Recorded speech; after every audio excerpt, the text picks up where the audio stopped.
Electric potential due to a point charge, chapter 2, और chapter 2 का नाम है इलेक्ट्रो पोटेंशियल एंड कैपेसिटेंस। अब यहां से स्टार्ट करेंगे बच्चों। वी नो दैट क्या होता है, वर्क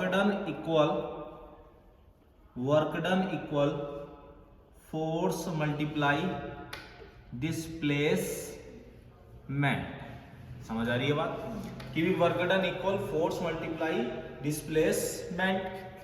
वर्क डन मतलब dw, फोर्स मतलब F, और डिस्प्लेसमेंट सोर्स चार्ज, इसको बोलती है भाई टेस्ट चार्ज, इसको बोलते हैं टेस्ट चार्ज। अब टेस्ट चार्ज को पॉइंट P से S तक ला गया तो इसका डिस्प्लेसमेंट किस डायरेक्शन में, माइनस, कितना हो जाएगा, dx। क्यों, अगर साइन के अकॉर्डिंग देखें, अगर x डैश की डायरेक्शन चलते हैं तो साइन किस चीज का लिया जाता है, निगेटिव का लिया जाता है, कहने का मतलब बैकवर्ड आ रहा है। अब देखो यहां पर लिख देंगे वेयर F इक्वल कितना होता है, 1/4πε0 इंटू क्यू नोट, और डिस्टेंस का रोल कौन निभा रहा है, x, तो यहाँ कितना हो जाएगा बच्चों, x²। समझ आ रही है बात। अब यहाँ पर F की जगह कितना यूज कर सकते हैं, ये तो कितना हो जाएगा भाई, dw इक्वल 1/4πε0 की जगह k कांस्टेंट मान लेंगे, कितना बच्चों, k, कितना हो जाएगा, क्यू नोट अपॉन नीचे कितना, x² इंटू कितना हो जाएगा, dx। Integrating on both side,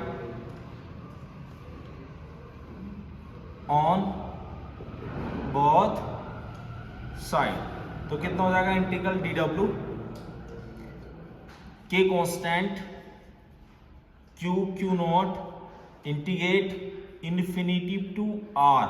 देखो यहां पर इन्फिनिटी पर चार्ज रखा था और कहां तक लेके गए, यहां तक, तो इसका कितना हो जाएगा, लिमिट इन्फिनिटी टू r, और work done 1/x into x² into कितना हो जाएगा, dx।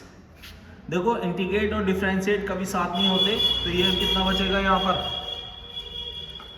कितना बचेगा, वर्क डन पूरा w, k constant, Q not. अब देखो इसे इंटीग्रेट करने के लिए पहले डेनोमिनेटर से न्यूमिनेटर में ले आओ, x की पावर -2 इंटू dx। एक फॉर्मूला होता है, फॉर्मूला क्या रहता है भाई, अगर इंटीग्रल कहीं x की पावर n अगर dx है तो पावर एक ऐड हो जाती है +1, और नीचे पावर ऐड होकर लिखी जाती है। तो वही work done equal k into Q not, कितना हो जाएगा, x की पावर -2 +1 और इन्फिनिटी टू कितना हो जाएगा, r। तो वर्क डन इक्वल, यहां देखो माइनस का साइन रह गया है, माइनस का साइन चलता रहेगा, ही सभी जगह माइनस लगाएंगे, इधर भी माइनस लगेगा, माइनस का क्यू नॉट, x की पावर -1 अपॉन नीचे -1 और इन्फिनिटी टू r, -1 से ही माइनस कैंसिल, तो w इक्वल क्यू नोट, तो 1/x आ जाएगा, डेनोमिनेटर से न्यूमिनेटर ले आए, इन्फिनिटी टू r। पहले बच्चों अपर लिमिट लिखी जाती है, क्यू नोट, अपर लिमिट मतलब 1/ नीचे कितना हो जाएगा, r, माइनस करके लोअर लिमिट 1/∞। याद रखना 1/∞ की वैल्यू कितनी होती है, 1 होती है, और 0 होती है, कितनी होती है, 1/∞ की वैल्यू 0 होती है, और 1/r। तो हमारे पास जो वर्क डन आया k into Q naught upon नीचे कितना, r। यहां से दो वैल्यू फाइंड की जा सकती हैं। अगर वो ये कहता है electric potential due to a point charge, तो v = w/q लगाएंगे नेक्स्ट पॉइंट में।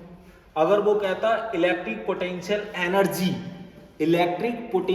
Energy due to a point charge, तो w की जगह ओनली u बनाना था, w की जगह क्या बनाना था, u, क्योंकि वर्क डन इक्वल एनर्जी होती है, वर्क डन इक्वल क्या होती है, एनर्जी। तो W is equal to U, U is equal to K q, q naught upon नीचे कितना R हो जाता, अगर वो एनर्जी का फॉर्मूला पूछे। Electric potential energy due to a point charge, तो W की जगह U लगा देना। अगर उसने ये पूछा है electric potential due to a point charge, तो फेक फॉर्मूला लास्ट में ये लगाएंगे कितना, V is equal to W upon q naught, क्योंकि यहाँ पर कौन सा चार्ज है, ये टेस्ट चार्ज। क्यू नोट से क्यू नोट कैंसिल हो जाएगा, तो हमारे पास V equal 1 upon 4 pi epsilon naught Q upon R आएगा। Hence proof. समझ आ गई बात? ये कहां से आया अभी बता देंगे, डिवाइड करा, ठीक है।